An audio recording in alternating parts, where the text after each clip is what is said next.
What's that supposed to be? Just something somebody made to make? Oh yeah, there's several of them. That's turkey hunters do that. Oh yeah. They take the tail and make a fan, and that's a kind of a trophy, the way they mount their trophies. Yeah, that's pretty cool. Take the tail feathers. Yeah, yeah. Radios here. I don't know the vintage of these. I'm going to guess certainly in the 20s, 1920s. There's a couple of those. And this TV set is 46 or 47. The original 13 channels. This is a Helicrafters TV set. That's a nice antique piece for sure. This is a rather modern sign, but at least it's a RCA with the Victrola signature on it. This is all plastic. It's rather new, but it's certainly nice. And a giant slide rule for teaching purposes. There's also another one in the museum. This old teaching slide rule, Kufer Essel slide rule. Nice. So as you see down here, they packed 115 parcels on Tuesday. They didn't work a whole day. It was probably 3/4 of a day. All uninventoried items. I say on inventory, they're not on the electronic database. You know, old radios, a lot of stuff like, not necessarily this kind, but old radios and electronic memorabilia. And also a lot of old historical computer things as well that we did not get inventory. We figure there was at least 10% of the stuff that wasn't on inventory, probably more than that actually, that's not on the electronic database, but quite a bit of material. It's a cold day. It's 14 degrees outside today. Even Doug has got his coat off. You warm today, Doug, down here? Is it okay? If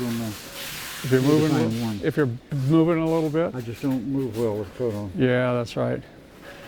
They're packing this stuff real nice. It looks good, the packing, putting it all in the bubble wrap, and a few big pieces over here of the peripheral devices, IBM peripheral devices here to go. And this is really interesting because they have the original manuals with them. And I know one manual was dated 1959 or so. So I think it's kind of unusual to get all this stuff with the manuals.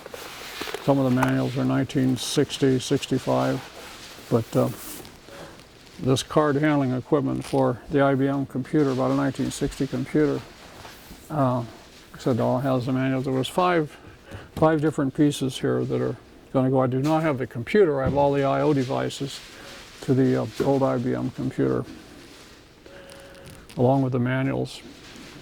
And they're all in pretty nice condition. They were working up into the late 80s. This stuff was actually in use by an insurance company up in Pennsylvania. And they wanted to have it here in our historical collection, and I'm glad it is, because now it's moving on to a better home. And I know that they can use these big pieces down there in the Computer Museum of America. Yep.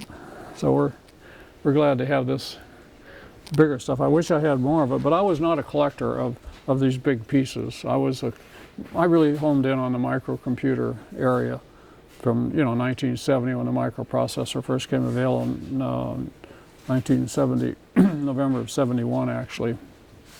And I have other computers, a few mini computers and so forth, but basically my collection is historical microcomputers.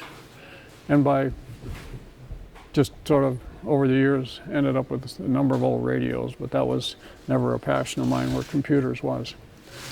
Okay, that's about it here in the warehouse. Probably, I want to say it's going to take them 3 more days to finish up here. Depending on the size of the crew they bring in next time, could be 2 more days, but we're making good headway.